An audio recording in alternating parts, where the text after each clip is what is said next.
Hello, everyone. This is the Tom Show. I'm Tom, and this is my guest, Ben. Um, Say hello, Ben. Hey, Tom, how are you? I'm actually really surprised and happy.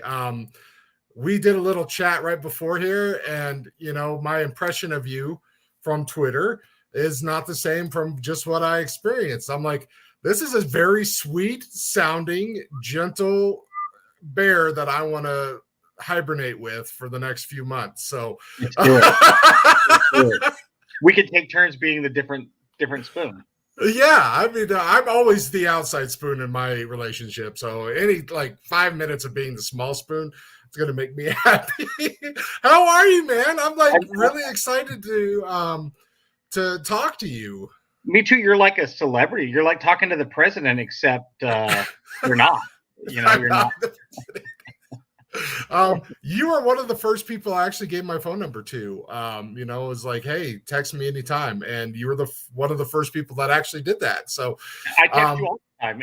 I mean, 2 o'clock in the morning, I send you just random pictures of flowers and myself. yeah, it's very happy, and I by giving your my me by me giving my number to you, I was soliciting those dick pics. So I mean, what can we do? I honestly thought the invitation was going to be a digital restraining order. I thought the mayor was going to be here and the Colorado PD, and they're like, "Hey, No, more dick pics, less flower pics." Yeah, why don't you introduce yourself to everyone if they don't know? Yeah, my name is Ben Wilson. You can find me, for those of you that aren't blocked or don't have me blocked, I'm on Twitter at Our Trading Cards. I'm co-host of About the Cards podcast, lifelong collector. We started our podcast in 2018. Myself, Tim Shepler, and Stefan Loeffler were like, the hobby needs what Cardboard Connection did for us about 10 years ago. And Cardboard Connection went away, and so we modeled our podcast after that old show. And we're like, we're just going to be three yahoos. We're going to do this like a month, and nobody's going to listen except our moms. Our first 100 subscribers on YouTube literally were our own accounts. If you had more than one, we were like soliciting on Facebook, like, we won't send you pictures if you subscribe. and lo and behold, all of a sudden, a couple people started listening, a couple more, and next thing you know, we have Upper Deck and James Beckett on there, and it's like people that we grew up admiring that know who we are, and it's like, that's pretty cool. So, that's awesome. Like that's how I am on Twitter. Yeah, you're the nicest guy on Twitter. Sorry, who's the nicest guy? You. No way. Yeah. Like if there's like a nicest guy tournament, you'd be one. There wouldn't even be a second entrant. No. I maybe I'd make the Sweet 16, but I'm not. No. You got K-Dub, man. It's hard to beat K-Dub. That dude is all positivity. You know what's funny is there are a lot of people that I interact with on Twitter that have watched the show and have come back afterward and are like, "You're not really an asshole. You're actually an okay guy." And I actually I like you on the podcast. I hate you on Twitter. And I tell people all the time, I think it's my writing style is very direct. And so when you read it in text form only, I mean, even my wife is like, she'll ask me something, I'll say it, and she'll be like, "What's wrong? Why are you being like this?" And I'm like, I'm not being like anything. I just it's just my writing style comes across very direct, and a lot of time I'm a realist, and my sarcasm is very fluid, and it's dark, and it's this and it's that, and you lose all of that when you text. So when I text you good morning, you're like, "Oh, hey, he's being nice," and I'm really just being like, "Hey, where's my coffee?" I'm very much the same way. Direct to the point. Sometimes I can't even manage to get 2 words out. It's just, if it's a question, it's yes or no answer. I'm just going to give yes or no. Like, hey, did this happen? Yeah. Like, I'm not going to give context. And people might have picked that up on Twitter by now, but I'm very, very dark in my sense of humor. I try to be positive. I kind of found out, I took this little communications class, and I found out that, they had like these 4 categories. Like, are you like a friendly person, an analytical person, an enthusiastic person, or a dominating person? And Mhm. I was like, I'm Yep. all four of them. Yeah. And they're like, well, which one are you like most? And I was like, this sounds weird, but I'm an enthusiastic communicator. Like, I'm excited. I'm like, hey, let's do this. I'm ready. And then I encounter one other human being on the planet, and that's gone. And I'm one of the others. I'm analytical or I'm dominant. It's like not. The enthusiasm is gone quickly once I encounter another living human being. But It depends on. I mean, we all are creatures of our environment, right? mm, If you put me in a room at work tomorrow and I've got to be analytical, I absolutely will. yeah, And then there's other environments you go in and it's like I don't want to be here. I don't like people. I don't want to, and the personality goes away altogether. And I think that's where a lot of times, like, I get fired up on Twitter about certain topics, and I will. A lot of times, I'm an antagonist because I'll draw a line in the sand, not to be a jerk, but to try to further the conversation. And people get upset about that because, again, I'm very direct, very real, and I argue my points very eloquently. And yes, I won't back down from a point, much to the dismay of quite a few names that we can name that are like, why don't you back down? It's like, because I'm here. And we were arguing yesterday about somebody being charged $4 plus shipping on a trading card, got sent in an envelope. So you're not allowed to charge 400%, man. And some other people are like, it's just $3. And it's like, if you bought 1,000 items this year on eBay, which I buy about each year, that's not $3. That's $3,000. It's not that yeah, you're being charged shipping; you're being overcharged on shipping.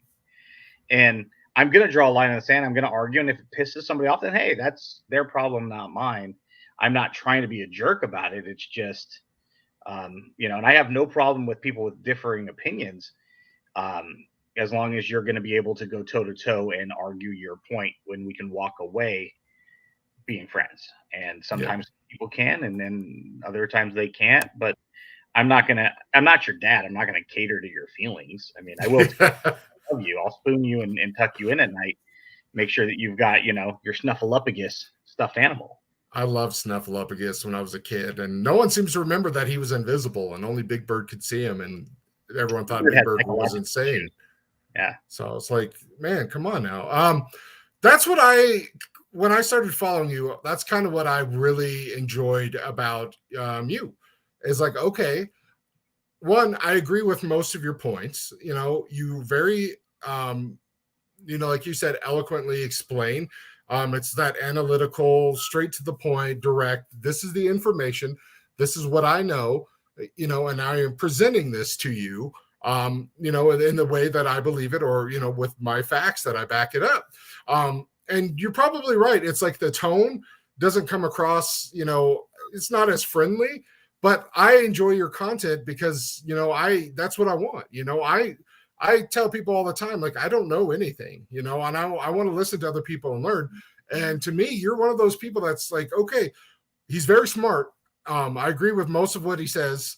I don't, like how you do it, that's your own business, but like I still get the data that I want from it. Right. And I really enjoy when you do have those conversations. So that's why, like I've never like blocked you or like did anything. And I've always just, I'm just a dork. And that's how I kind of just deal with situations, is just be a dork. But that's what like drew me to that, is like, okay, this is like smart baseball card math and science, you know what I mean? And that's what I like, because everyone else has like, it's all feelings, or like, the gambling side of it, and you're just like, no, here's this, and this is, way that it was, or the way it's been, and and I just really enjoy it. So that's why you're one of my favorite people that I follow. So It's funny because I think we were following Ivan at Watch the Breaks, yeah. and I don't remember what day it was. I mean, I've got it in my diary, of course, trust me, and it's got a big purple heart around it with bow and arrow and a little Cupid stick figure. The day I met Tom, but yeah, it was random. One day we both commented, and we're just like, "I like you. You're like me, and you're I like good people, and Yes. you're a good person, and you're my person. You're my kind of person, right? It's like similar personalities, even if we're polar opposites. We have the same intent, and A lot of that gets lost on social media, even with people Yeah. you know. I mean, how many family members have blocked family members because if you had a disagreement about something, and it's like, really, how is it that we can dislike? I mean, you're a Broncos fan. I'm a Raiders fan, and Yeah. it's one of the age old NFL rivalries, Yeah. one of sports' greatest rivalries, if we include all sports. Yeah. How is it that we can hate each other's, NFL team affiliation? We can literally go to a sports bar and argue your best quarterback versus mine and Super Bowls and so on and so forth, and then we can walk away being friends. But so many times we can't do the same thing with politics and religion and any number of things. And it's like we should be able to do that and hopefully respectfully. And I know sometimes I cross that line myself. I'm not gonna attempt to lie to whoever's listening. Hi, mom. Um, it's we should be able to hey, if I'm a Republican and you're a Democrat, we should be able to say, hey, here's what I believe in, and that's right, because it makes us who we are. Yes, exactly. It's our foundation. And I don't talk to my brother because he's an atheist now, and his perspective is either you're an atheist like me or you're dead to me. And it's like it's okay for us to enjoy different television shows and different music and movies and books and restaurants. But why is it not okay for us to have different political views and different religious views? And some people like the sun. I can't stand the sun. I got fair skin. I hate the sun, man. That's what people are outside. And if I have to go outside, I hate the sun. My medication used to have a little warning on it. My diabetes medication, it said avoid exposed sunlight. And I was like, yes, I don't have to go outside no more. I have two things to kind of follow up with you. Well, three things, actually. One, I am blocked by more Broncos fans than I am Raiders or Chiefs fans combined. The coolest people, there's some really cool Broncos people, don't get me wrong, but like I'm treated better by Chiefs fans and Raiders fans than I am Broncos fan because I'm a realist. Drew Lock is not good, and he's not going to be a great quarterback. That got me blocked like by 600 Broncos accounts in the last 2 years. That's the quarterback, man. I like him. I want him to do good. Yeah. I want him to surprise me and just like pull a miracle, but like not gonna happen, guys. Like, two, I nuked my Facebook account during the Trump-Hillary election because I had a Geeks Who Drink trivia team, and one person posted on one side, if you vote for Trump, I will never talk to you again. You're dead to me. One person on the other side that said, if you vote for Hillary, you're an idiot and I hate you. And I'm like, dude, we literally have beers and drinks every Thursday night and we have the best time. And you guys are saying this. And it's like, I'm out of it. Like, I hate the whole thing. And three, I think religion and politics now are like the same. And it's like a person identifying like attribute, like they people identify as like a Christian and that's their whole moral foundation, and people will identify as a Democrat or a liberal. That's their whole like being foundation now. It's not just like, oh hey, I voted for this and that's just how I feel. It's like, no, that says you're not a good person, because my values say you have to vote exactly like me. And it's just kind of crazy. Like, we are all different. You're not going to find anyone that votes the same as you if you actually vote with your heart, and take the time to read and research, because, like, I hate cigarettes. They drive me nuts. But I have never voted on a tax for cigarettes in my life because I'm like, I don't want to raise taxes on these people who have this problem, and make it harder for them. Sure. So it's like, you don't follow standard party stuff, or sometimes you're like, yeah, let's bring back the wolves, or like, hey, let's, do this environmental thing instead of, trying to build more business. It just depends on how you feel. And people don't do that anymore. They're like, no, I have to follow my line because that's how I identify. And it's just kind of crazy. Like, and it's become that way with everything. Why would we vote at all then, right? Just if I'm a registered Republican, cool. Just check all my boxes. You've got my name in the box. And when I vote every year, you'll have the paraphernalia, the pamphlets that come from each party that you're registered with, and they'll be like, all Republicans or all Democrats are voting, this on all of the propositions. And it's like, cool, I'll write that down on the list. 1 through 18, this is how I'm supposed to vote. And then I'll read the propositions and make decisions for myself. And if I vote along party lines, great. If I don't understand the proposition well enough to vote, I'll either go try to educate myself more or just abstain. Because again, you can literally just go vote for one box if it's important to you. And where most people fail in politics is the president, regardless of party, has so much power, but it's limited. And as we start to work down that list, when we get down to like the city council, that's the important stuff. Yeah. That's the stuff that's really going to impact what goes on. I'm really good friends with the mayor of my city, and we're talking about doing a podcast together. And it's going to be, the economist and the mayor, some stupid, silly name that we're going to come up with. But he really wants to answer questions for the community. And we developed a bond at a city council meeting before he had ran. I was going to run the same election, decided not to run because I didn't want people voting, choosing him or me. But the finance director and the city manager were talking down to him because he didn't have a finance degree. And they're just like, oh, we're going to school you on this. And I'm like, hey, wait a minute. I got one. I would like to be in that meeting. And they looked at me like, oh, shit, there's somebody here that can call us on our BS. And, it's like, but that's the important stuff. Once he got into the city council, it's like, all right, we've got a friendly on the council. And all of a sudden now, again, we go up that scale when we start to get into congressmen and senators. They have impact, but not really on your day-to-day life. No. And just like when we're talking about politics and religion in general, if I'm Christian and you're Catholic or vice versa or something else, or atheist and agnostic, etc., does it really matter that we can't sit here and have a fun conversation about whatever comes up for the next hour, or baseball cards on Twitter, or what our favorite movie is, or our favorite Sesame Street character? It shouldn't matter what our political affiliation is. It's like, hey, that's part of who you are. And yeah, it matters when you go vote and when I go vote. But, the majority of the year, it really doesn't matter what our stance is on abortion and capital punishment and Social Security reform and tax reform, et cetera. It really doesn't affect us on a daily basis. So why should we, I'm going to block you from my life forever and take you out of my phone. And, I'm going to eliminate the family crest off of my, the small of my back. It's like, stop. Yeah.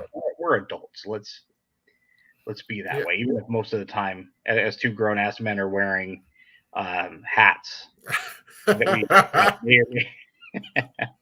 I told you why I wear my Snoopy hat, my like silly tie and all that? I didn't, but I saw you wearing Snoopy, so I was like, let me grab.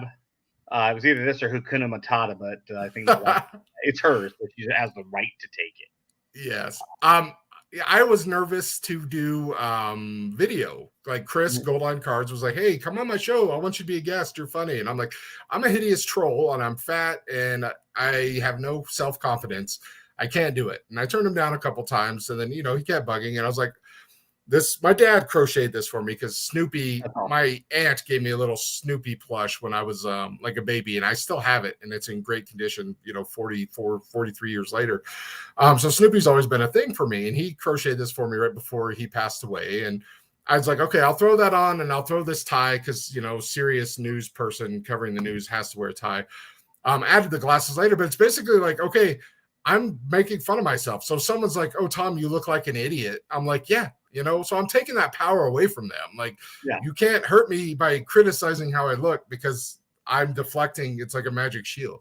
So that's kind of why I wear the outfit. And it's actually kind of fun, and it's just like something, the glasses on the glasses, people find the stupid, funny stuff like that. So that's what I do, man. So that's why I do it. I don't have any more props without getting up and leaving. I mean, I could come up with some other fun stuff, but nobody wants to see my face anyway, let alone. That's what I said. So I was like, cover up as much as I can. Let's start at the very beginning. Let's go way back in time. How did you get started in collecting cards? Yeah, so it was around September 15th, 1986. That was my cousin's 10th birthday party, and my aunt bought a box of 1986 Topps and gave everybody at the party 2 packs. And I had no idea what anybody was. They're opening up and they're like, "Oh, I got this guy and that guy," and they're like, "He's on my favorite team," and I'm just like, my dad had given me like some Star Wars cards and Garbage Pail Kid that had like wax on the back, Yeah. were had no real value and worth, and so I had some stuff in a binder. But um, I started watching baseball at the beginning of 1987, and because my cousin was collecting and my dad and his mom were very close, it just kind of became Ben's going to collect too. And I had those two packs from '86. He bought me a Beckett, and back in the day, that's how we looked them up. And I saw not this card, but the 1986 Topps Eric Davis. These ones are both autographed. Um, this card, the base was worth $1.25, and I had one. And I was 7, and I had a card worth $1.25. I'll tell you what, I was rich. I was going to retire. I mean, $1.25 when you're 7. I mean, and this is back in '86, so we adjust for inflation. That's like $3.50 now. That would have been good news, Yeah. and you could still buy a lot of good stuff back in the day with that. And from that point, I was hooked. Of course, it helped that I grew up in the Sacramento area, and my family was A's fans. And '87 saw Canseco in his first full year, and McGuire in his first full year, and um, all of a sudden, we went out and traded for Dave Stewart and Dennis Eckersley, and Steinbach became a rookie, and then the A's happened in the late '80s, Yep. right? We made three straight World Series, so I started collecting right at the right time, for the A's to have that small dynasty there. And it was never about anything more than collecting. I had to have every single A's card. I actually had to have two of a lot of them. I had to have one for the set and one for my A's binder. And Yeah. luckily I did, because, like most of us our age, mid '90s hit, you had the strike. We start getting into high school. We start getting distracted by girls and athletics, and other things drew our interest away from the sport. The junk wax era collapsed. Um, and most of us found the hobby sometime later in life. And I came back. I started collecting McFarlane figures, Oh and yeah. my LCSs had a bunch, and I was going in there periodically just to see what else he was bringing in. And one day I'm in there with my wife, and I was like, "Can we buy a box of cards?" She's like, "One box, one sport," and we picked 2010 Topps football. And I was like, "I don't want to collect football cards. Football cards suck. Stop." And she's like, "Yeah, but I like football." And I'm like, whatever gets her into the hobby. And I was like, "Can I buy a box of baseball cards?" And um, now we're down the rabbit hole. Within a couple of years, I decided not to collect anything outside of the Oakland A's, because that's what made me happy. And I was kind of a unicorn. Everybody was still buying packs and boxes when they were still relatively inexpensive and affordable. Yeah. And it's funny now, speed up 10, 12 years later, there's a lot more collectors like me that just collect what they want. And a lot of, I tell people all the time, it comes down to two reasons. Every decision you make, pretty much not just hobby related, but anything, comes down to two main factors, and that's time and space. Do you have the time for it, and do you have the space for it? You can't rebuild cars if you don't have enough space for You gotta cars, have a garage. Yeah. right? And Yeah. if you're working 80 hours a week, you don't have time to rebuild it anyway. So now it's Yeah. just an oil stain in the driveway. Um, and so a lot of it's time and space before you get to anything. And then, of course, the other thing is your personal budget and your finances and your socioeconomic health. And um, yeah, that's independent to all of us. How much time do you want to invest in this? And that really is an investment, because our time is our life. Yes. And um, I'm very particular about using the word investment in the correct terms. And I watch a lot of YouTube videos, and it's really hard when people are like, "Yeah, return on investment." I'm like, "You're not using that right." And I've keyboard warrior, you type it in like, "You're not using that right. I'm going to tell my mom." Yeah. But, it's that's kind of where I'm at now. And then, like I said, a couple years ago, we decided to start the podcast just for fun, and it took off. And a lot of very important and well-known people in the hobby are listening. And we always tell people we may not be the most listened to, but the right people are listening and speak very highly of us. And use us as a focus group. And why not? I mean, when you can listen to a handful of voices that speak for the entire hobby, more or less, Yeah. and it's free. I mean, I mean, if I bought, you know, Panini tomorrow, the first thing I do is hire somebody, probably that looks like you, probably you, and say, listen, you need to listen to every podcast every week. That's your job. Take notes, and we'll talk about it at the end of the week. What are they talking about? What's the pulse of the hobby? What's going on? And you know, I mean, it's highly flattering that some of these people know who I am. Yeah. I had a health scare back in November, and I've got a note up here above my shoulder from a couple of the main people at Upper Deck that wrote me a note and said, "Hey, get better soon."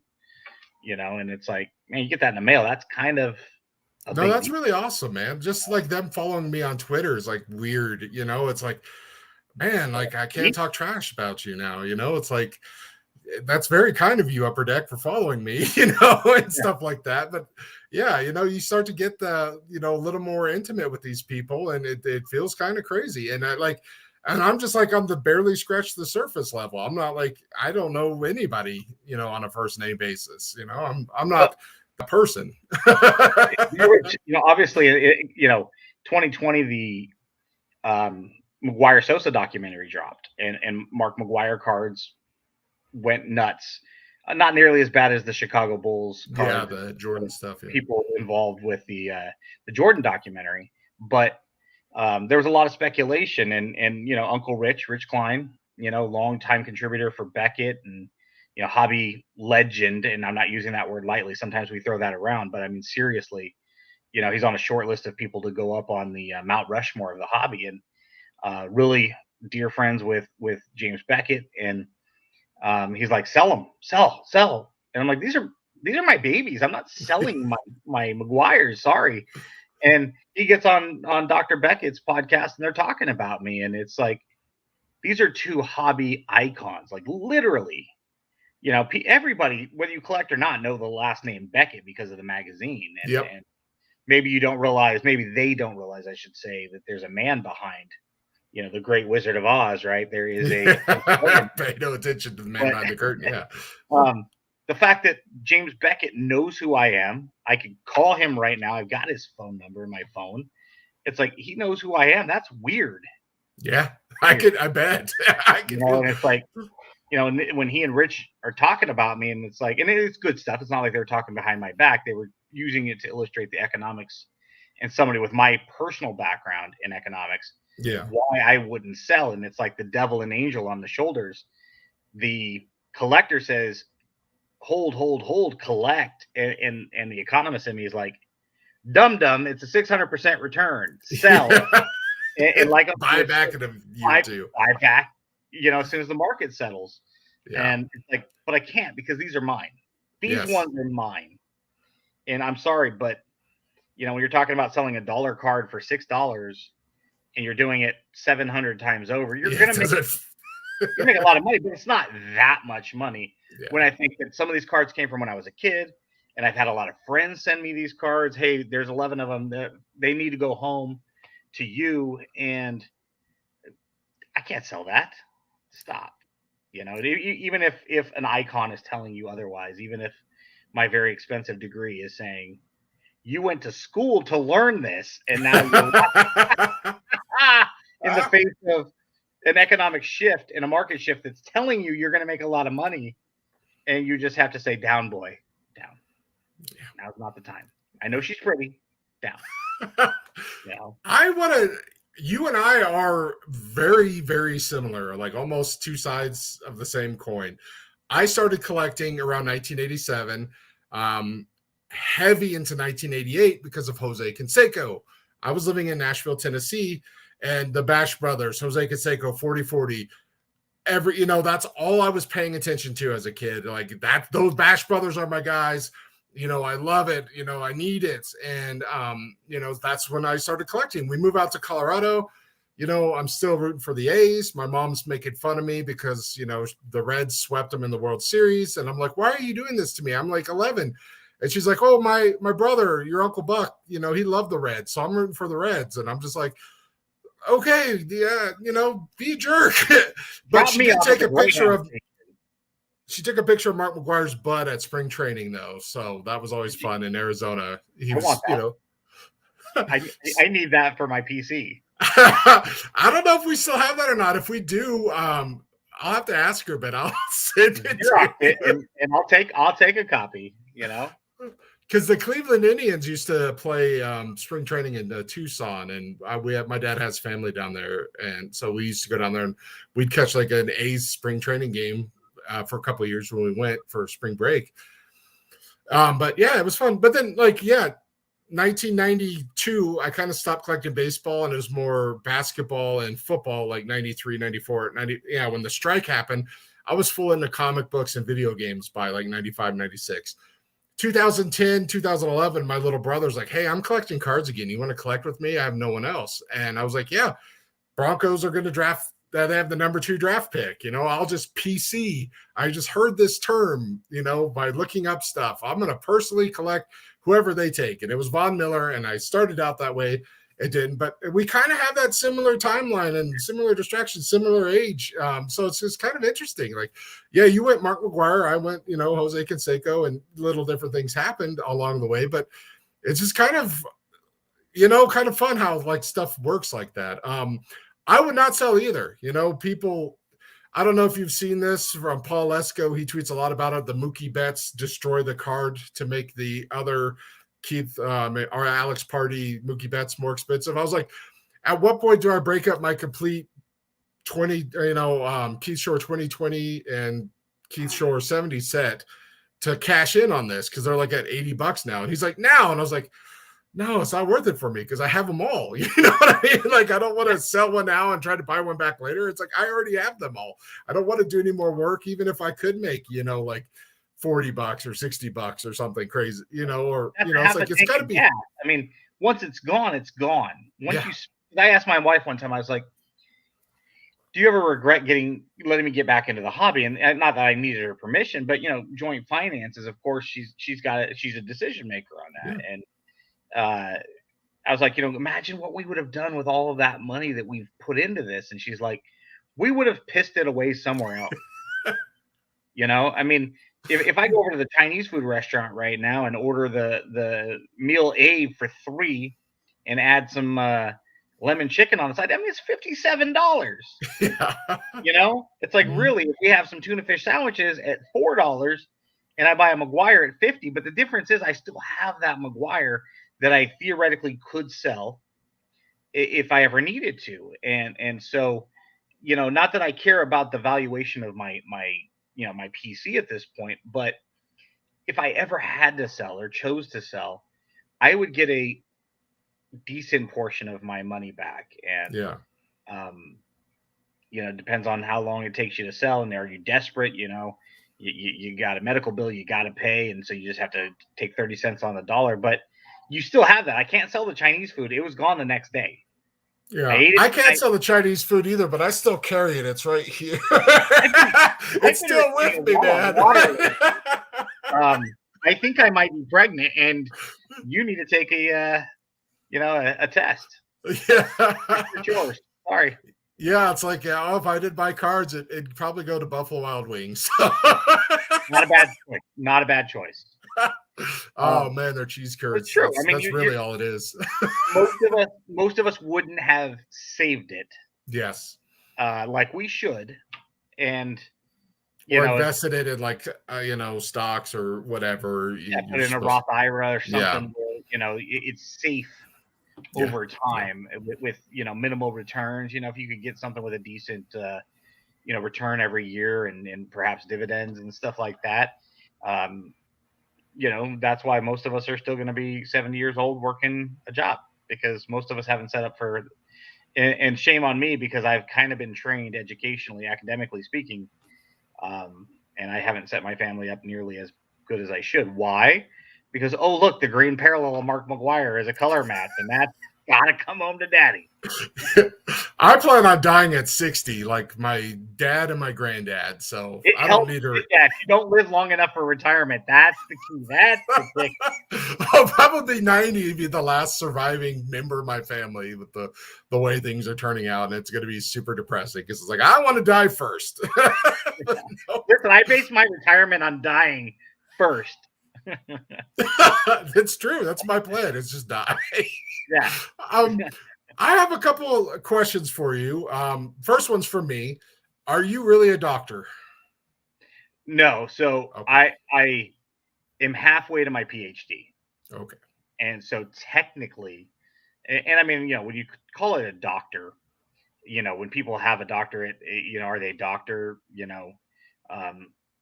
For me growing up, I mean, most of us, right, it would be, a doctor. I go see him because I got a boo-boo and I need him to fix it. I could get my PhD I don't say quickly, but it wouldn't be that hard. Yeah. Really why I haven't pursued it is one, I've got a couple small kids. And it take up a lot of time. It was hard enough going back to school in my 30s and getting a bachelor's and then a master's and starting the PhD process. Very expensive, very time consuming. And I took rapid courses, which means I learned everything a lot quicker to get done with school quicker, still maintaining a full-time job in a household. So for me, it doesn't make sense. The second thing is I'm not a psychiatrist. And the reason I bring up that profession specifically is just as an example, you have to get a PhD to be, a licensed psychiatrist, right? There's certain professions where you have to get it. Yeah. To be in the finance economics world, the difference between a master's degree and a PhD is very marginal. It doesn't elevate you so much to where it's like, I gotta get this. Okay. Where other career paths say absolutely. So for me, I took a pause because the kids are small and my 4-year-old was not planned. He just decided, you know what, I'm coming, whether you guys like it or not. I'll see you in 9 months. Some other personal things had come up right around that same time, and it's just like, I'm going to invest another year and a half of my life to get a PhD that's not going to push me that much closer to a specified finish line. But I'm a doctor in sarcasm. I am a doctor in being, antagonistic, and I'm a doctor in an asshole being. Because in my phone, you're saved as Dr. Angry Pants. That's exactly it. In fact, that's my middle name. That's my God-given. It was either going to be that or Sue. Angry Pants is Angry Pants. It's like a French pronunciation. Yes. The second question is the question you already asked on Twitter. Everyone wants to know, why are you the way you are? That was a legit question because my friend, he sent the question over and he's like, that guy, it has to be kind of a Twitter thing, right? He's got to be like just like a normal dude outside of it, right? He's like, he can't be that way in real life, And I'm like, I'll ask him, but I was like, I don't, like the guy I talk to is like, yeah, that's not it, and it's like, does he just like argue on Twitter? I mean, maybe, it's fun. I used to argue on the internet all the time. So explain that, because talking to you now, you're nothing like the Twitter, and you kind of already did speak on it now, but I'm asking you directly now so we can clip this and send it out. People are like, cut the shtick. It's not. It's me. Mm-hmm. I'm very argumentative. I love debate. It was really what it comes down to. And one of my biggest regrets is I wasn't part of a debate team or student government back in high school. I lettered in 4 sports, and I was an ROTC, and I was on the chess team. So I didn't have time for anything else, really. And I was so involved in all of these things that it was just like, hey, this is where my time is spent. But I love to debate, and I love smart conversation. I love being challenged. Like, why do you think this way? Not because you're wrong, right? But because I'm asking, what is your opinion? And what it does is it's either going to help me to form mine or challenge me to dive in deeper into mine. Maybe that line in the sand gets deeper, where I'm over here and I'm not coming to your side because you haven't. Great line in The West Wing when in season 4 when Will Bailey becomes a character. and he has an opinion, and it's a good opinion, but he's brand new to the White House, and the chief of staff, Leo McGarry, looks at him and says, "Not good enough. You haven't convinced me yet." So in other words, it's not that we won't come to your side, you just haven't got me there. And again, it's not a shtick, it's who I am. But again, as we talked earlier, a lot of it is my direct style of writing. I'm very to the point. I'm a realist. Got into an argument the other day about the A's ownership. And people are like, "Oh, he's a jerk and he's this." And I'm like, he's a businessman.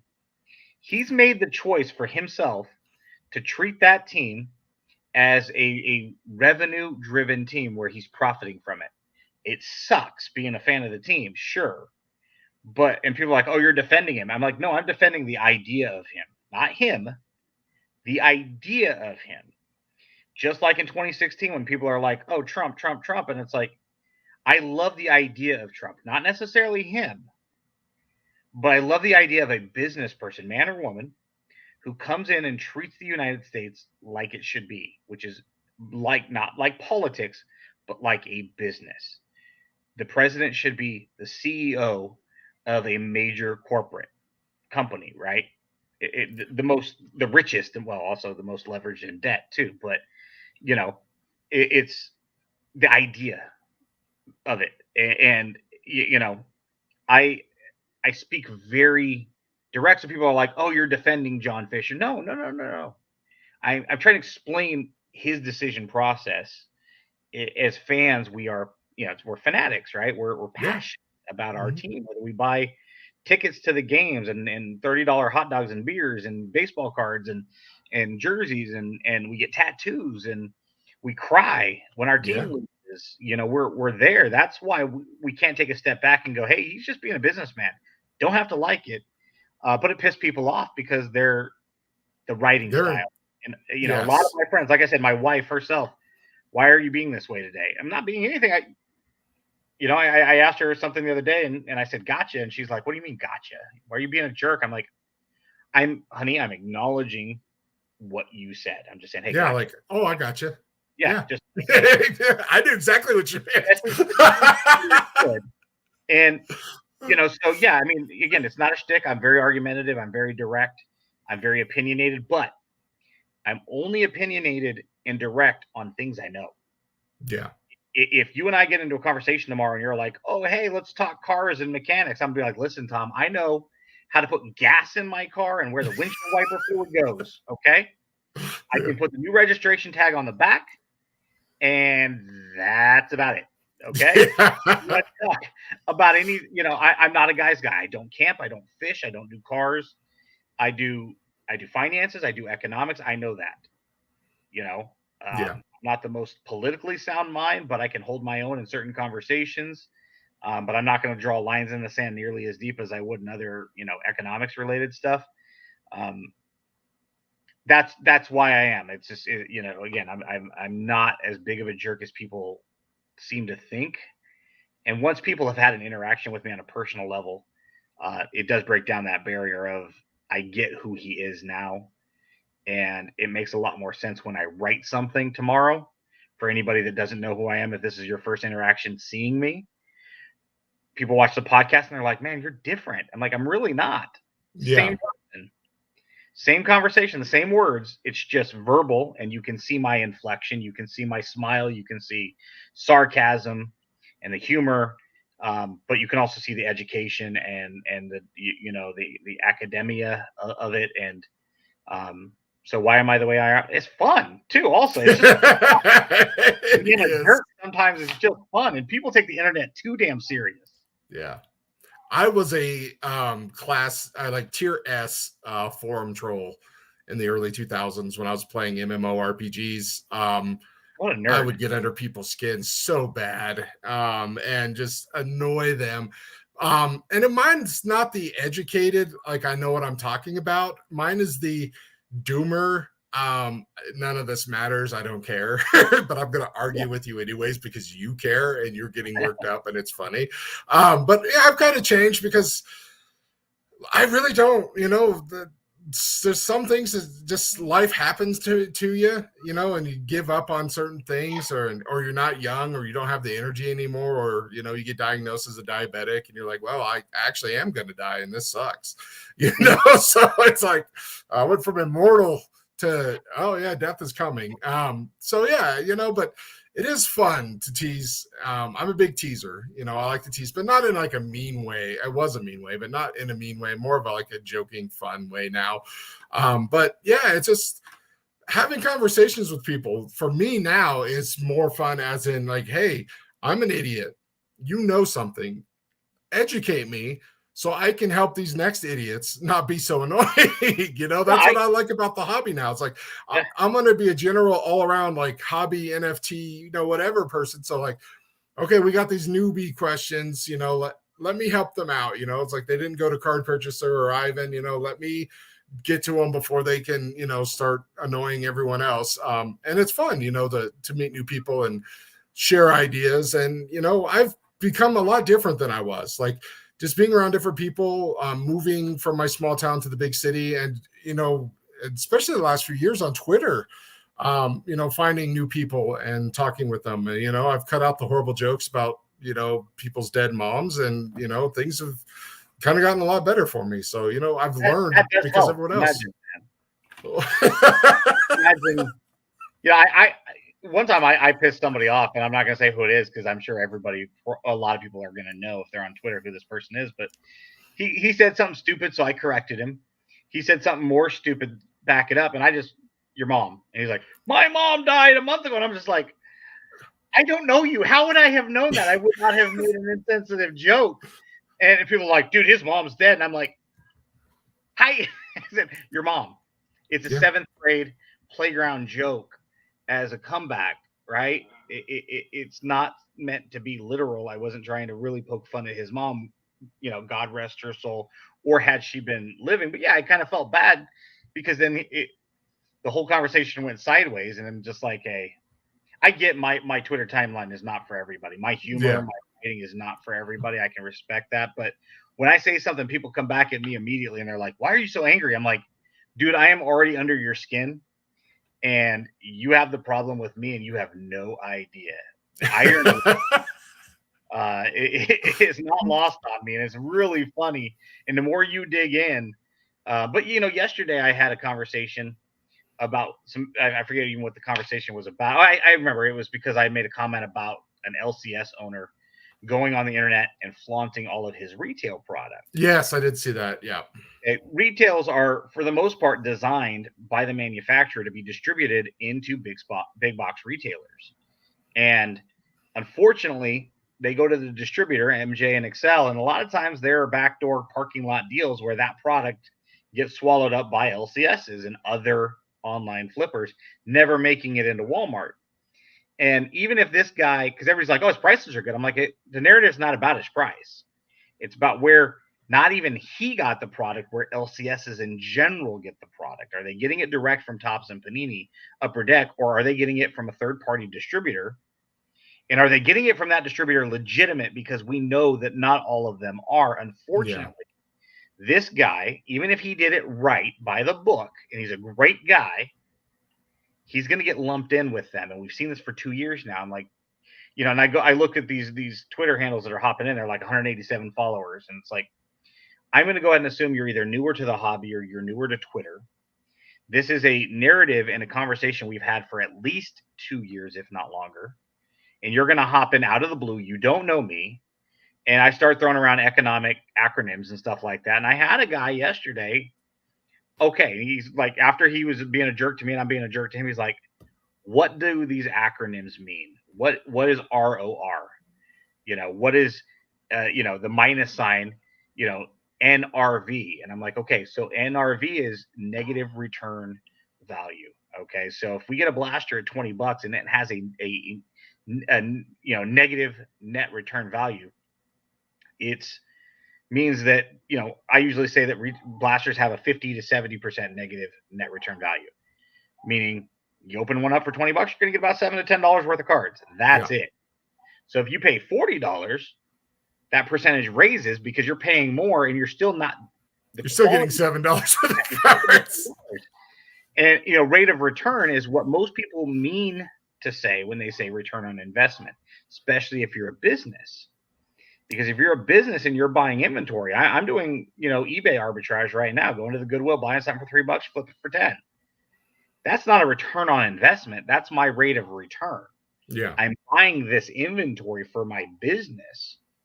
It's ROR. And I said, now an internal rate of return, or IRR, is how much money you have to make. I've got a dollar bill sitting right here. So if I spend this dollar bill at the Goodwill, what does my IRR have to be? Costco runs on a 1.01 or 1.02% IRR, which means for every dollar they spend, they're barely making any money at all. Yeah, because their volume. That's all they care about is market share. Volume and memberships. Mm-hmm. Your average grocery store is probably at about a 1.3%. Pepsi and Coke and some of these major companies are probably closer to like 1.5%. And that's to cover all of their costs. Above, that's where their profit is. Anything over 1% is basically your gross profit margin. That's basically what that amount means to. So for me, being an online flipper, if I go to the Goodwill tomorrow and spend $1, I have to have an 8, 10, 12%, or 1,200% IRR, and it's like, whoa, that's ridiculous. But for me to spend $1 to take the time to list it on eBay, I can't make $4. Waste of time. Yeah. You got to make $8, $9, because once you factor in fees and your time, I can be doing anything else with that. And it's not that hard to buy something at a garage sale for $1 and flip it for 10. It's different when we're talking about what Ben and Tom can do on eBay versus what Pepsi and Coke and Costco have to do. Yeah. And I respected that guy for I'm throwing around acronyms. And again, the more stupid you get on Twitter, the more academic I'm going to get with certain things just to be a condescending jerk. Yeah. You want to be a jerk, you want to be a troll, cool. I'm going to bring out big words, and I've got to get a return on investment, right, with my education. Yes.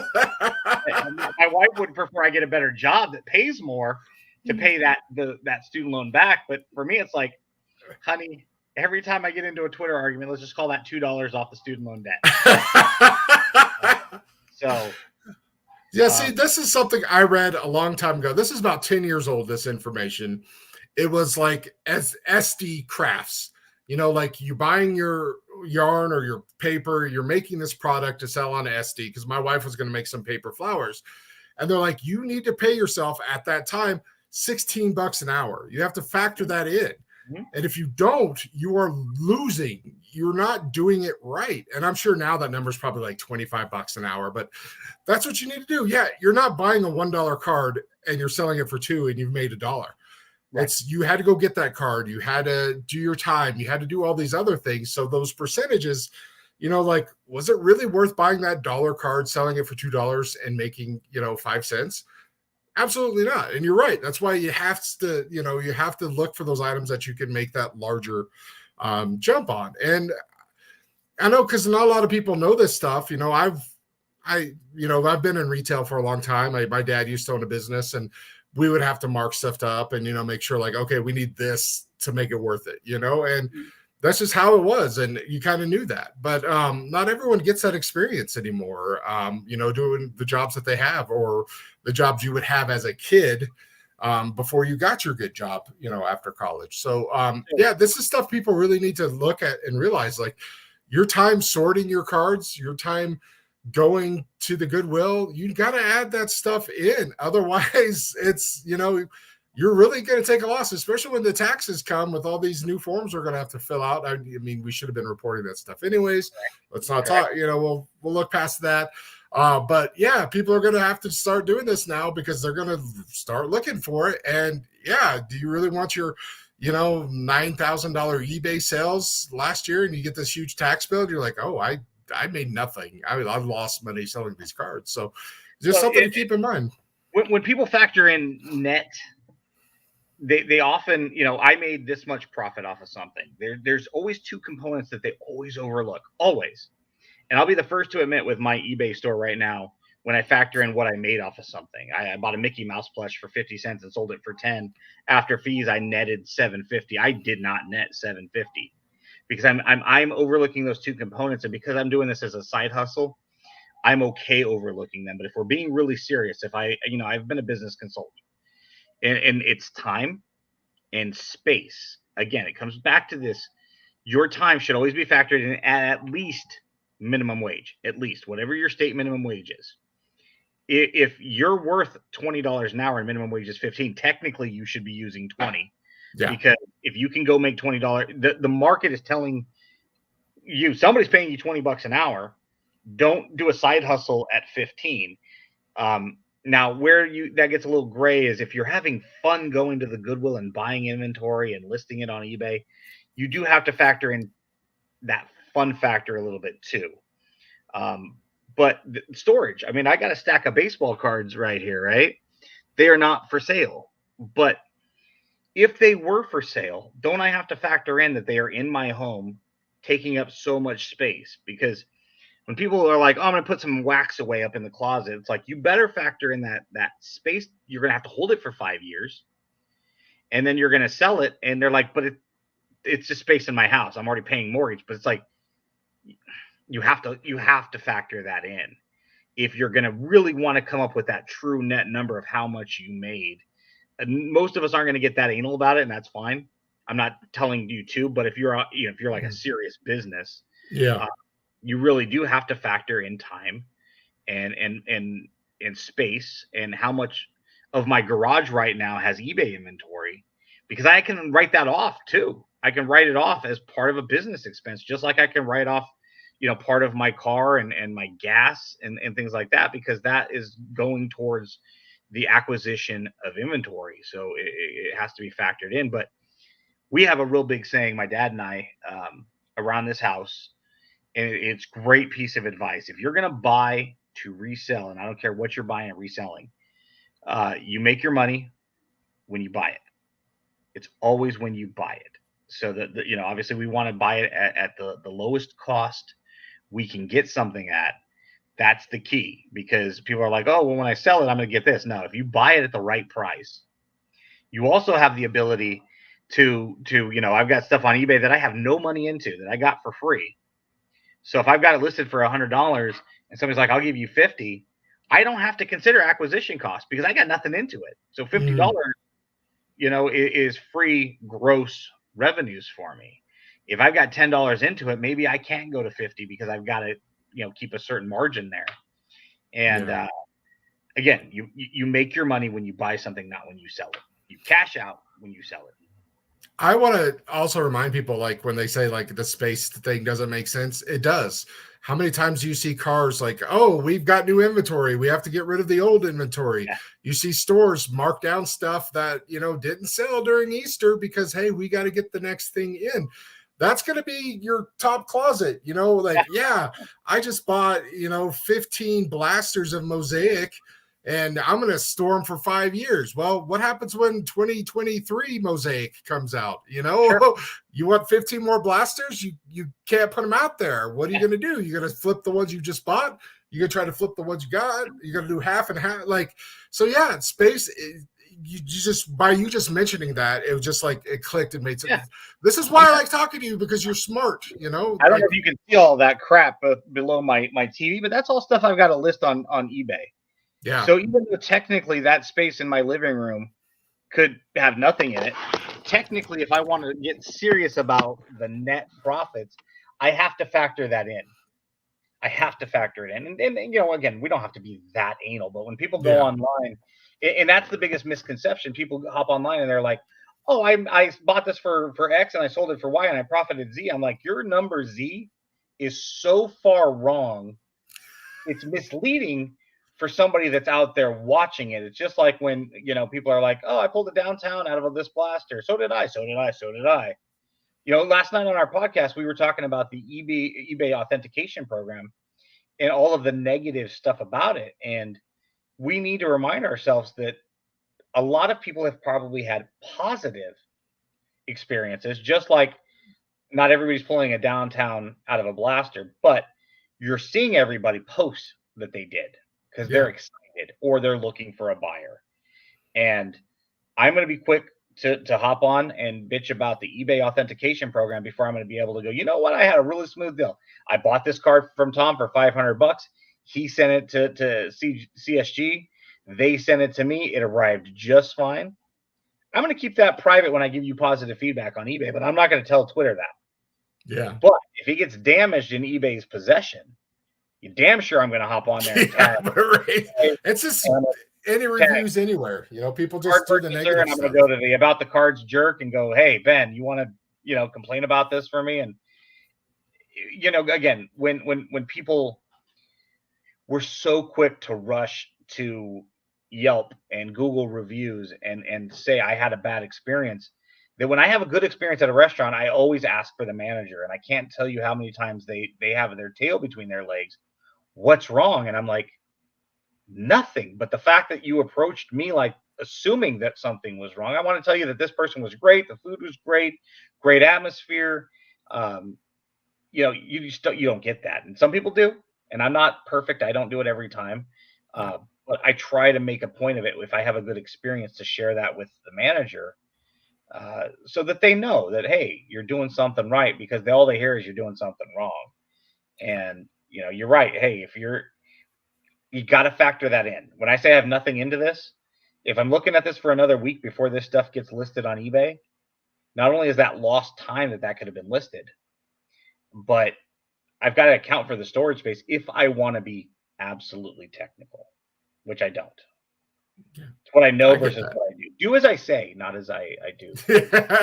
Yeah, I'm looking at that. I posted a bunch of cards that I was going to list, and I made the mistake of like, hey, if you see anything you want, let me know before I toss it up on eBay. And I started getting like some DMs and some questions, and I'm like, I am not prepared. This was a terrible idea.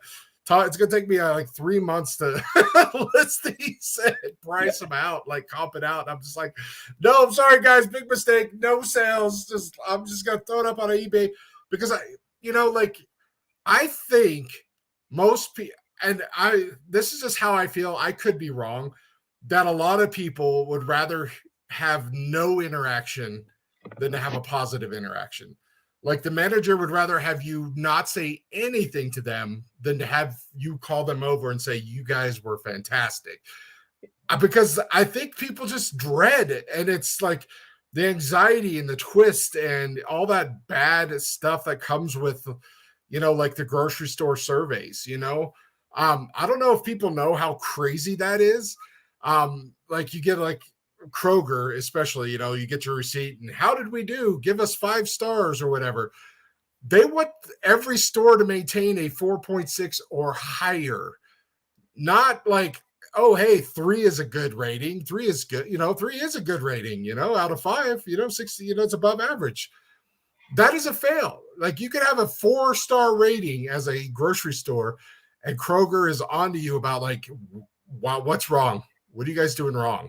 And it's like nothing. I have the highest EBITDA in all of King Supers and top 2% in all of Kroger. I'm crushing it. People don't fill out the survey here. Well, you need to get out of here with your crap. Man. KPIs by and large are arbitrary and crap. I used to teach sales courses and I can't stand KPIs whatsoever because a lot of it is I as a numbers guy, I subscribe to the theory that numbers always lie because they do not tell the whole story. They tell some of it. And a lot of people that subscribe to the other theory that numbers never lie take that stuff and make love to it. They're like, oh, numbers. And I'm like, literally, I'm a numbers guy and I'm telling you that's not quite how they work, right? 2 + 2 is 4, but why is that first 2? And why is that? I mean, again, I use the example of Michael Jordan versus LeBron James because it's always who's better, right? Who's the GOAT? Give me a set of numbers and I'll make fucking BJ Armstrong. I'm going to have to eliminate a ton of stats, and I'm not mentioning championships at all, but I can make BJ Armstrong look better than Michael Jordan. I hope I can. But the idea being, if I want to compare LeBron to Michael, I'm going to cherry pick the hell out of their stats and only use the ones that support that narrative. Period. End of discussion. and KPIs don't tell the whole story. Um, and when you look at customer surveys and reviews, the number 3 is always the most honest. 5 love the hell out of you, 1 hate the hell out of you. 2s and 4s are kind of close on both sides, but 3 is the most honest. So I always tell folks, if you're going to go to Yelp and Yelp a restaurant, a venue, whatever, and you want an honest opinion, throw out the 5s and the 1s because they're the outliers. Look at number 3, see what 3 says, because that's where you're going to get the most honest. They are indifferent to being biased one way or the other, and that's where the true lives in that. And the sooner people realize that, it doesn't mean let's completely devalue the 5s and the 1s, but it could be isolated. I mean, I have a waitress over at a pizza parlor. She is phenomenal, and somebody took to Facebook and just destroyed her over a phone call order that they tried to make, and they took it out on this gal on Facebook. And her, we're a small city, so she had some family members on there. They're like, "Oh, she's so sweet," and it's like, we've had her service a dozen times, and we've had nothing but positive experiences. Sorry, lady, you had one bad experience. You hopped on Facebook to complain about her. Doesn't mean that gal was not having a bad night. I don't want to invalidate that lady's complaint, but it's probably isolated and not indicative of that gal or that pizza parlor in general. But if that's the only experience you've had with it, you're going to think they suck, and you're never going to go. Yeah, it's true. Yeah, That's you're gonna hate her, and you're not gonna name your kid after her, unfortunately. Yeah. Well, Ben, we've been on for an hour. I usually wrap it up about now. I want to talk to you more. This has been the most fun and interesting learning conversation I've had on my show. You're a fantastic guy. We're talking to you now. It's just like, I know why I like you so much. It's because we are like the coin. We're opposites, but we're so similar in so many ways that it's yes. This is just depression. Like, I'm too depressed to crew myself. My wife's like, for the last 2 weeks, she's like, "Can we shave your head and your beard?" And I'm like, "Yeah, tomorrow." 2 weeks straight. I'm just like, listen, lady, you married me. You're stuck with me. Our finances are connected. It's too expensive to get divorced. I don't have to shave. If you wanted me to shave, lady, you shouldn't have married me. You should have kept me in the courting. You bought the cow. You bought the cow. Pardon the. I know we you're more snuffleupagus. You got to go to get the udders. You got to go through the hair. That's just part of the deal. Sorry, Miss Tom. That's just how it is. You wanted to shave, you should have left him in the dating section of the show. Now I know why. Now I know why I made you the villain in my novel. Oh yeah, we didn't even get to talk about that.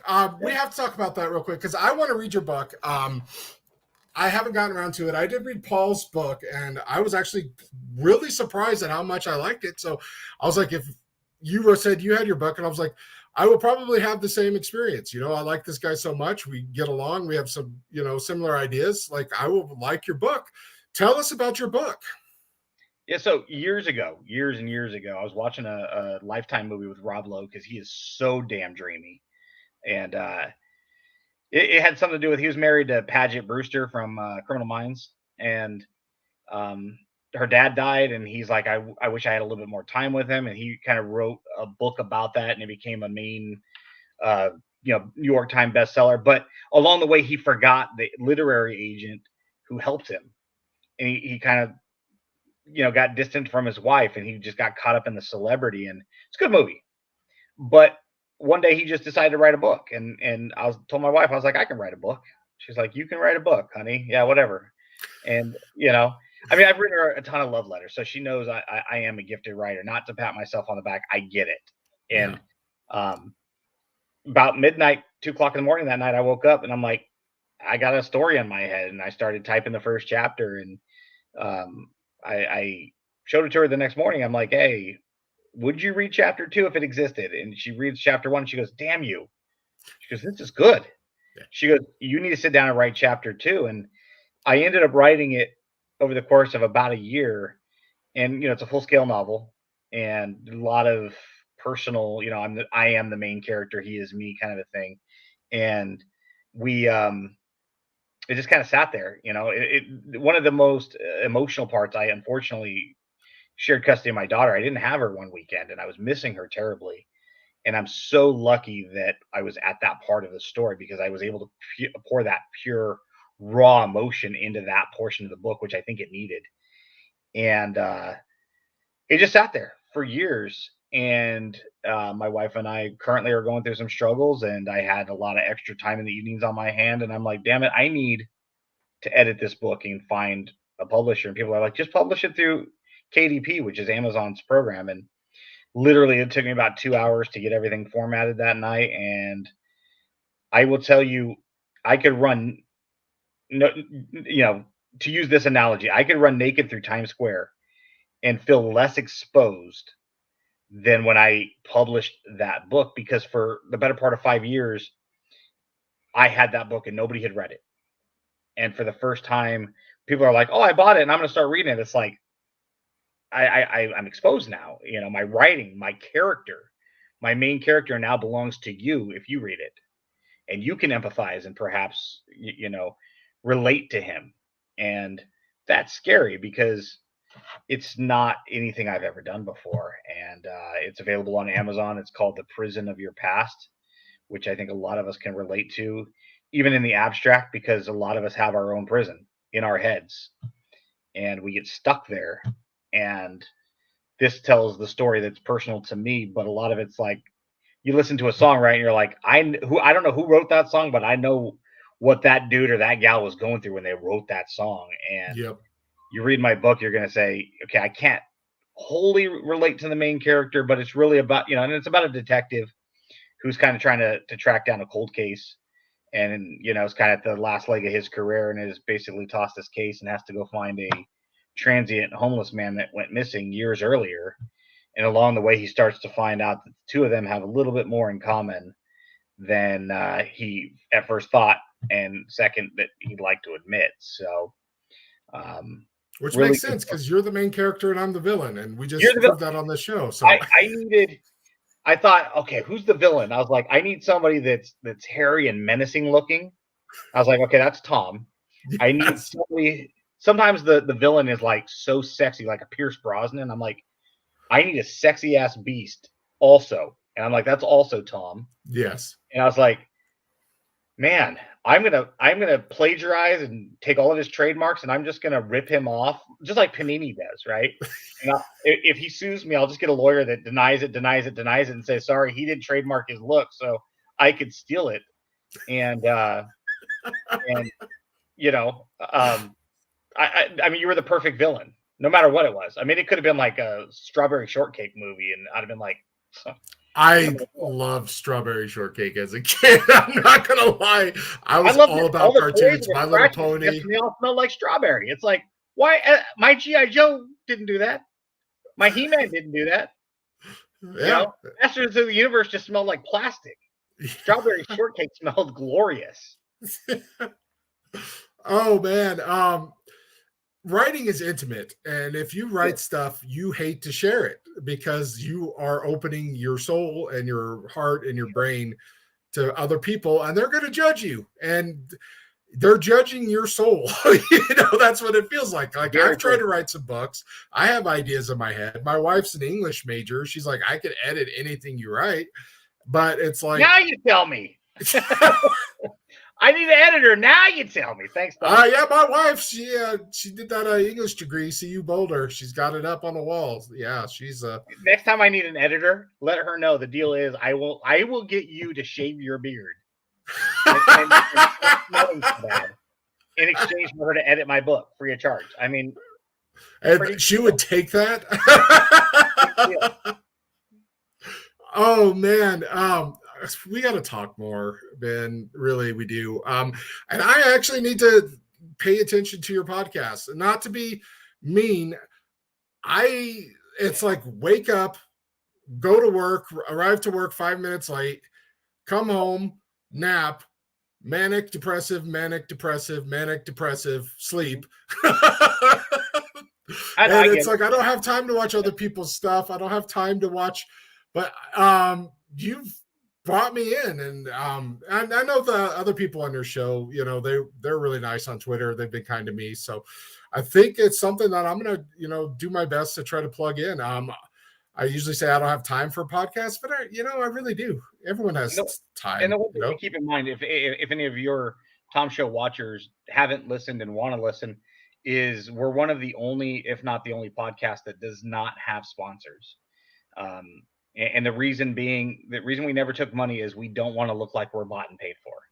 So if we talk, like last night, we talked very highly of Upper Deck, who have been nothing but gracious and kind to us on a personal level, but they did some really cool things and they got some cool stuff in the works. But I don't want, if I say nice things about Upper Deck, I don't want people thinking, well, at the top of the show, he's like, brought to you by Upper Deck. And, and if they do something wrong, and the president of the show, or the president of Upper Deck, Jason Moshera, came on our show about 2 months ago, and he's like, afterward, he's like, I love that. He goes, because if you talk negative about us next week, I'm going to know we did something wrong. Mm-hmm. And then we're going to figure that out in the boardroom. And it's, we speak negative or positive about whatever we want, and we're not bought and paid for. And not to say you can't be transparent and have a sponsor. I don't want to devalue that at all. But the optics look differently, especially if you're, hey, I'm sponsored by Topps, Panini, and Upper Deck. Cool. No matter what you say is going to have to be positive. Yeah. It's just the way it looks. And we don't need to make money. The next time we make money, when people are like, oh, you said this, hey, create your own podcast and go on there and tell me I'm wrong. You argue the other side of the point. But we try to be as transparent and open as we can be with our opinions. And sometimes they're very, very opinionated. I'm not usually a negative person ever. I'm not usually a jerk ever. I'm never mean to anybody ever. Sometimes you have to be on a podcast once in a while. And I usually step outside my comfort zone as the most positive person I know. Everybody on Twitter likes me. That's what I tell myself every night. Tom likes you, and that's really all that matters, because Tom's the. When I say everybody, I just meant you. I mean, that's it. One is all you need. Yeah, you just need one friend. Speaking of which, Tom is sponsored by the giraffe in your corner there. I keep forgetting. So this is how Tom got his sponsor. Is I have a friend named Cole. He's been on the show. Yeah, cool. He's a small-time wax NFT artist.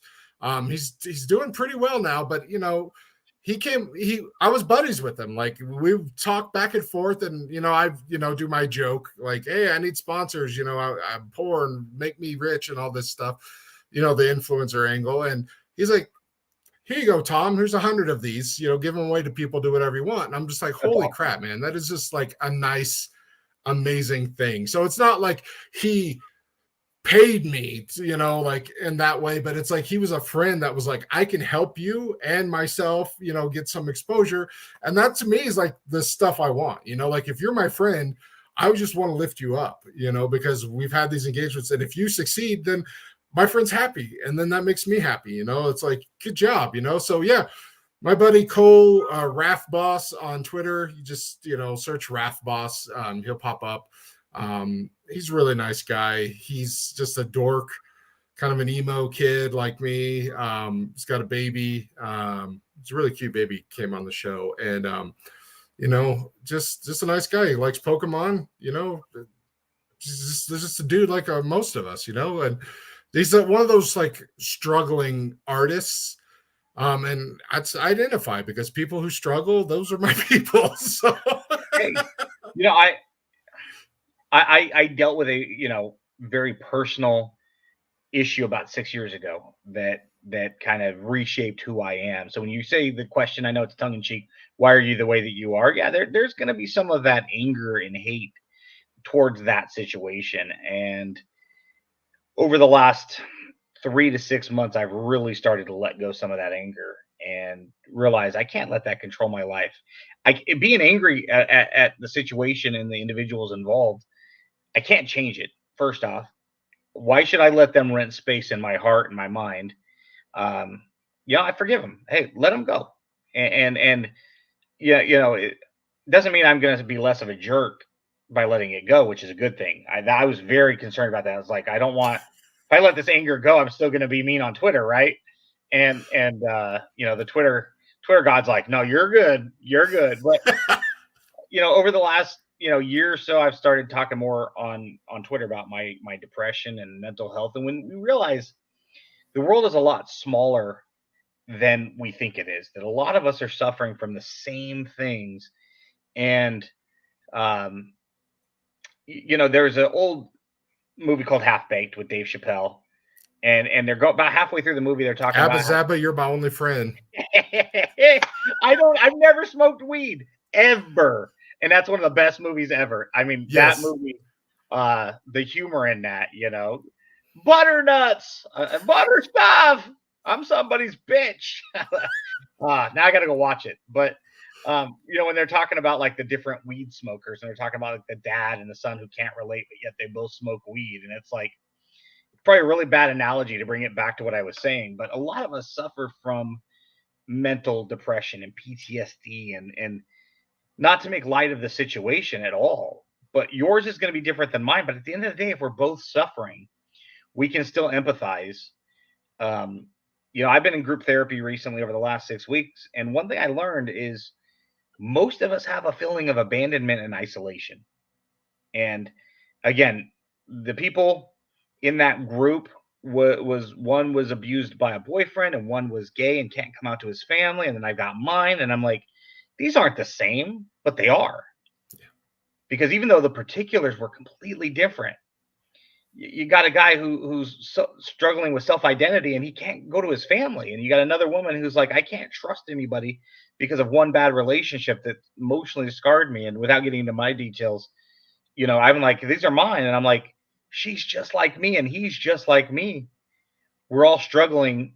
The story is different, but the book is the same. And, um, the more we realize that we are all human beings and we should love each other, um, and it's okay to be different. It's okay to wear a Snoopy hat and yellow glasses because you're shy of the camera, or you're just not sure how to be received. It's okay to go on uh, to social media tomorrow, on Twitter, and say, "Hey, I've got PTSD. It sucks, but I'm just now learning to understand it and harness it and be better with it, and rely on your phone's always on for me. If I got a problem, I'll call you right now. And hey, got a problem?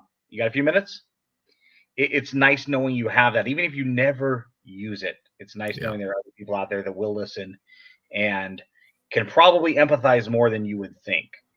You're not alone. You're not isolated. You're not abandoned. There are people out there just like you that wear different pants and may have a different color of skin, and be a different gender, and be a different fan of a sports team, and be a different different politics and religion, like we talked about. That's okay. It's okay to be different, because at the end of the day, we're all the same. Yeah. We all want to be loved. We all want to be accepted. We all want to be able to breathe tomorrow. We want to see our kids grow. Unless you're a Cowboys fan.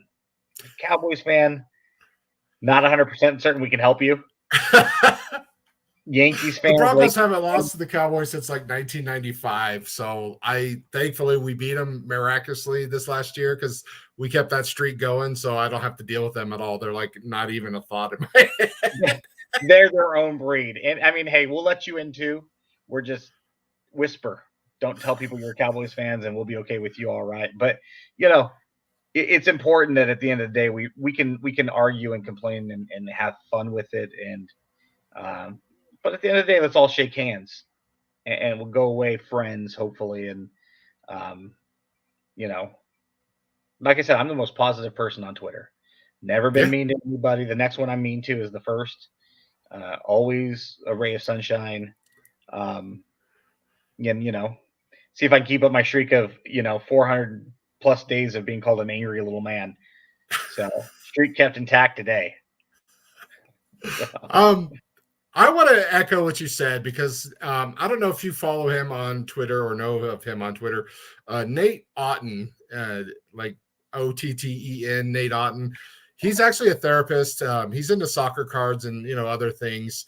He is a therapist, and he told me one day, he's like, Tom, the opposite of depression is not happiness. the opposite of depression is to not be lonely. It's companionship, it's friendship, and you need to find those on like a good level. So that is something that I've been trying to tell people, because people, they a lot of people come to me because I talk openly about it. Like, that's how I deal with it. I joke about it, so I acknowledge that, like, hey, I'm in a space that's not good and I need to work on it. So I'm going to say it and speak it out loud and kind of joke about it, because humor is how I deal with it. But he was like, yeah, you're not going to be happy to fight your depression. To fight your depression, you just need like companionship. And, and however you need to find that, or whoever you need to find that with, but, healthy, of course, you want to find healthy companionship. You don't want to, find people that are going to be toxic and, destroy your life. But that's what fights depression. And, you're depressed because you're lonely, you're isolated, you're cut off from something, and you need to find out what that is. So I appreciate you saying that, Yeah, one of my group therapy the other day, I've held in this story so long, for 6 years now, because it's emotionally embarrassing. It's difficult. It's mentally challenging. I mean, it's nearly cost me. Most of the issues I'm going through with my wife right now are a direct and indirect result of what happened a few years back, and not being able to accept it and understand it. I mean, it took years to understand what happened, and I'm just now getting there. And I'm like, I've opened up to a few friends. I'd say probably about a dozen people really know the details of what happened, which is already cathartic. And then I'm literally in this group therapy session. I'm like, for 6 years, I've kept this in. Only, a very handful of intimate, close friends and family member knew. And here I am with 22 strangers, 22 new friends, explaining what happened. And I'm like, that's kind of like that epiphany of, like that awe moment of, that curtain, that weight that's tying you down, that's drowning you literally, is starting to go away. And that's going to be different timing for everybody. My timing, timeline took 6 years, and it's just now beginning. I don't know when it'll come to full fruition. But there was a lot of dark days for 6 years, and luckily I did have the podcast. I've had trading cards that I could wrap myself into, and I had some really good close friends and family, and a great wife, even though kind of pushed her away on some things. But it's like, we start to realize that we do have more, and there are things out there, and there are outlets, and there are people that are willing to listen and help. And again, most of us are the same at the end of the day. That we are all so different in so many ways, but really at the end of the day, we're not. Again, we're all breathing, we're all human. Maybe we're a man, maybe we're a woman, maybe we're black, white, Mexican, tall, young, short. A dude the other day told me he hated raisins. I don't know that I like him as much anymore. On how you can hate raisins so much. That guy was mad. I told him I had oatmeal raisin cereal, and he goes, "My God, you're horrible." I'm like, "That's what you chose to call me horrible about raisins? I've given you millions of reasons to not like me, and raisins." Well, again, it shows us, right? I mean, if we all go out to a restaurant, there's 10 of us, like you said, your buddies earlier, right? Go out for beers every week, and then, because you're voting for Hillary and I'm voting for Trump, now we can't be friends. Why? Yeah. Why? Why not just discuss why you want to vote for one or the other and have a civil conversation, and then just walk away and come back and have beers the next week? That's what made sense to me, not, hating each other. Yeah, there was a thing years ago that, I was talking about the propositions earlier, and there was a thing years ago on a California ballot that I didn't understand. It was an educational bill, putting money into school, and a lot of times you got to be very careful how that money is allocated. It sounds good, all this new money for school, and then when you really break down the bill, it's like these schools aren't getting new textbooks, let alone all the money you think that they're going to get. Their air conditioner is still going to be broken. Yeah, and that's what happened to all the weed money in Colorado. They just blew it on whatever. Yeah. And I'm a Republican, and I went to, it was more or less a Democratic bill. So I have a lot of friends and family that are Democrats. So I went on Facebook, and I'm like, started tagging all of them. I said, listen, I do not understand this vote from the Republican side or the Democratic side. And a lot of you guys are in the educational system. So explain to me why I should or should not vote for this. And I went to them specifically because A, they were educators or in the education system, and B, specifically because they are different political affiliation than I am. And I wanted their perspective, open-minded. And they explained it to me, and I ended up abstaining that vote, mostly because they didn't do a good enough job convincing me that the money was going to be allocated. I figured, if I don't understand it good enough myself, I'm not going to vote for it. Yeah. I don't want to cast a yay or nay vote just to say I voted for it. Let the other people in California decide on that particular one. But it's okay. It's okay to be different and say, why do you like this so much? Make me a believer. And, I hate grading cards, but if somebody who's passionate about it, cool, let's talk. Tell me why I should like graded cards. I'm still not going to, but if you can come up with a, good argument as to why I had Ben Aguirre, Cardboard Icons, on our podcast last night, and I'm lying in the sand. You should never grade a 101, ever. And I asked him, I said, okay, make me a believer. Tell me why I should grade a 101. And he discussed his point very eloquently, and we're going to see different on this one. I'm still in the same boat that I was in beforehand, but I got to admit he had a very good argument for his side, and that's okay. It's okay to differ. Yeah, I don't have to grade a 101. And a lot of times when I speak in the abstract.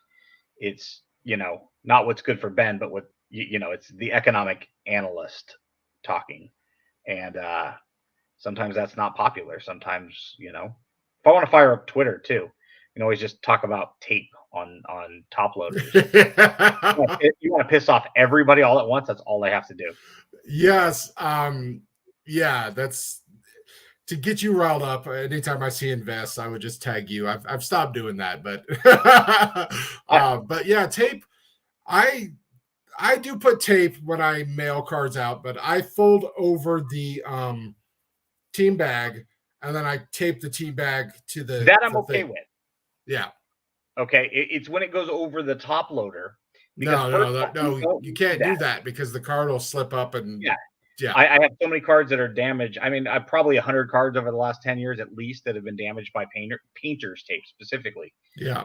Never put the adhesive next to the cardboard ever, right? Yeah. It's like putting liquid next to electronics. I'm glad you've never had a problem spilling your coffee on your laptop for years, but it just takes once. Yeah. I freak out when I see people do that. They have their cup right next to their computer. I'm like, bro, there's a table right there. Just put it over there, man. Like, who does that?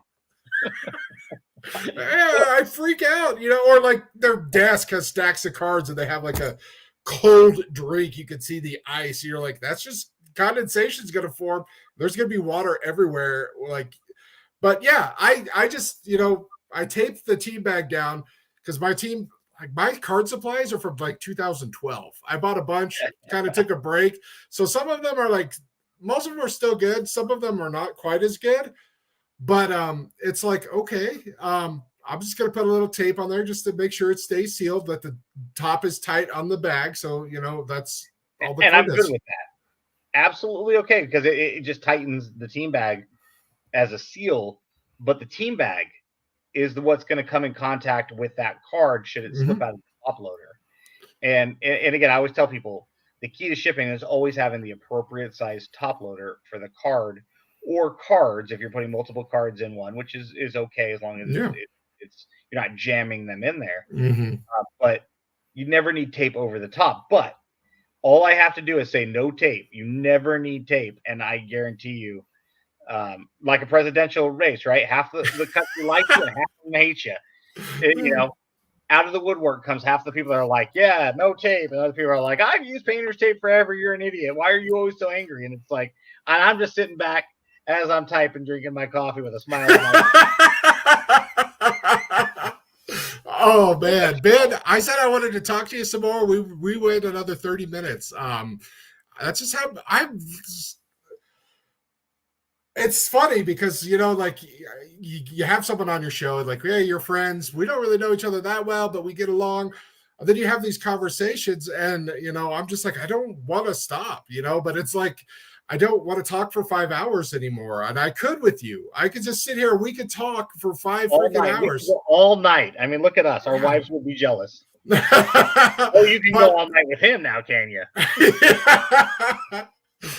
But I give you the best 5 minutes, babe. Like, I was excited on daylight savings. I went an hour and 2 minutes. Thanks, new record. Awesome. But Ben, I think I am going to wrap it up because I'm going to go check on her. I probably need to walk the dog. But please, down the road sometime, I would love to have you back on sometime and just to chat.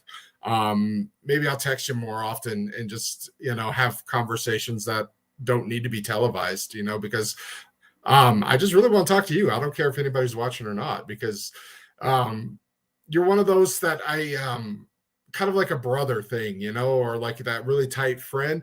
My friends are my friends because I admire them, and they have characteristics that I like, that I want to improve in myself. And I see stuff like that in you, like I wish I could argue better. I don't argue well. I don't debate well. I don't stick up for my side. So I want to do that, to stand up for myself.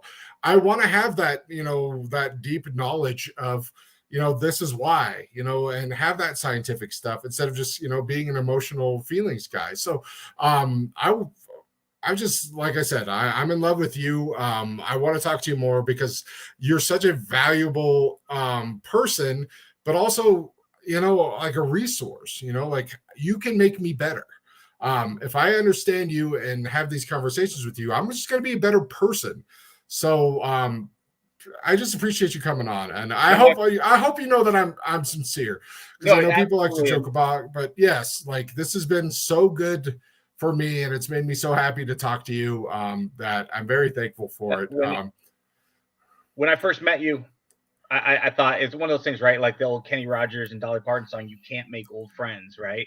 It was just like, hey, we're old friends. We've known each other for 20 minutes, but it feels like 20 years. Yeah. And all of your comebacks to me for years have been, no, the Rockies.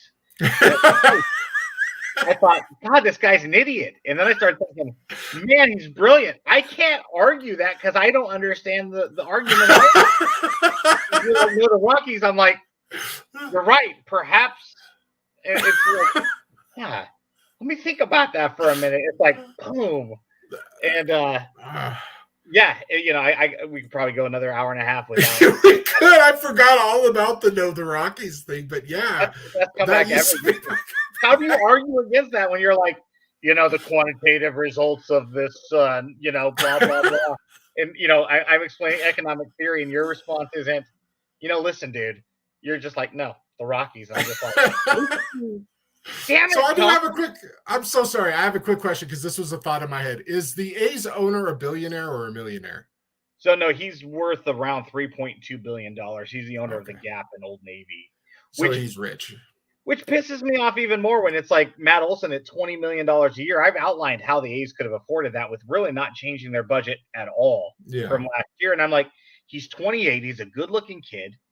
It's like, I'd slap his ass on every Old Navy commercial I've got. I'd use it just like Tom Hicks did with Alex Rodriguez when he signed him to that mega deal with the Rangers, right? Yeah. It's like, I got this young kid who's good-looking. I'll slap him with a really attractive lady. They're wearing some Old Navy stuff. He's got a good smile, and he's a really nice guy. I think his best friend is autistic. I forget the whole story, but yeah, he kind of adopted him as a brother. And I mean, Matt Olson's like, I want to be in his business, right? I want the Matt Olson business, and Atlanta did such a great job wrapping him up to a long-term deal. But yeah, the A's owner is like, man, you had an asset beyond just baseball in your grasp. And anyway, hey, it's his business. He owns the team. He can do what he wants.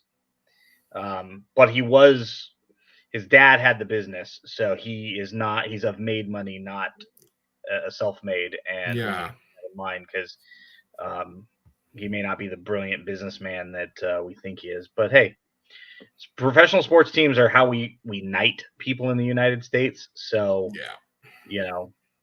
maybe one day we'll own a team.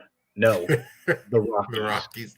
I want to cut with that, but I'm not going to because the Dick Monfort, he is not a billionaire. He's 100 millionaire, but yeah, I mean, not to complain, but he runs the team as a business, and he knows like people are going to go to Coors Field to see the sunsets and drink the beers on the top deck and not really care who plays, and but they pay people and they screw up, but it's frustrating. And I was like, man, the A's are doing the Rockies thing now, and it's like, oh man, I feel so bad for there's my a A's difference between a self-sustaining business, like perhaps the Rockies are, where he might not be making a lot of money, but he's not losing any money. So as long as their balance sheet is, their profit and loss is right, as close to zero, give or take, year to year.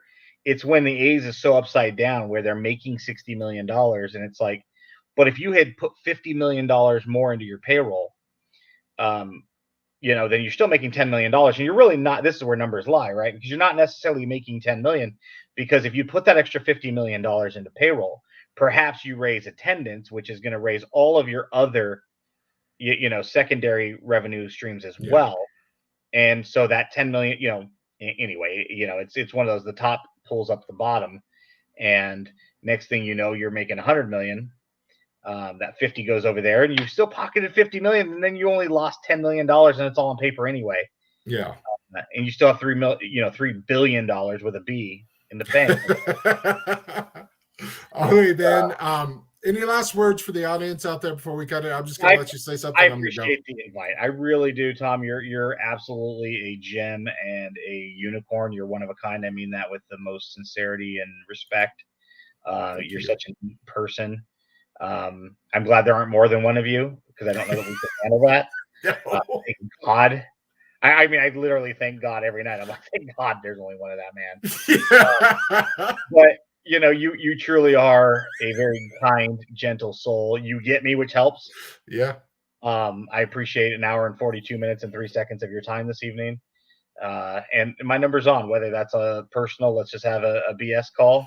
Whether you need me to sing you a lullaby at night, I'll do that. Whether I can do that. Whether you want to shave together, we can do that in the early mornings. Man, you have your wife stand there and look at us like this. No, like this one, editing my book. Hey, by the way, don't let her read my book, just in case I screwed up during the editing process. It was self-edited, and that's not an area of expertise. I'm going to see how much Amazon bucks I have, and if I have enough, I'm going to go buy it right now. And if not, I'm still going to go buy it right now, because I'm halfway through like 6 books, and I'm bored of all of them. So I want to try something. I want to get into a 7th one that I'm not going to finish. That's the best way, right? It's like, I have so many movies that have you seen this movie? Yeah, first 20 minutes of it. That's the last dozen movies. I know, I'm consistent. But yeah, anytime you need a guest to pinch hit, as long as I'm not doing anything, I'd love to talk. So yeah, I'm always down for an hour and a half of your time, whether, like you said, whether we're recording it or not. I'm sure at this point we've bored the one viewer. Yeah, hi, Mom. Yeah, hi, Mom. She does. My mom does watch my videos every now and then. Yeah, so. I should. You have a very nice young man. He's a very nice boy. She's just like me. She's dark, sarcastic, kind of a without boomer. The beard, right? Yeah, without the beard. Because my 4-year-old kisses grandma, and he's like, "Your whiskers are pokey." She knows she has them, but I try to tell him, "Hey, don't talk about grandma's whiskers." Like, oh, it's okay, and I'm like, well then, how do you moisturize? Yeah. Do you get better in too? Because the natural curl, it's like, huh. Well, I don't put any product in. My beard is usually it's cold in Colorado. I'm not going to do anything until it's hot. And it doesn't usually get that hot, even in the summer. So, one quick story before we leave. Back in the year 2000, my business partner and I, we owned some coffee shops. We went out to Colorado to help a guy open up some. And we rode the Greyhound, or not the Amtrak in, and we dropped right by Coors Field. which was brand new at the, relatively speaking, brand Yeah. new. And when we left here, it was like 78 degrees. So we're wearing shorts.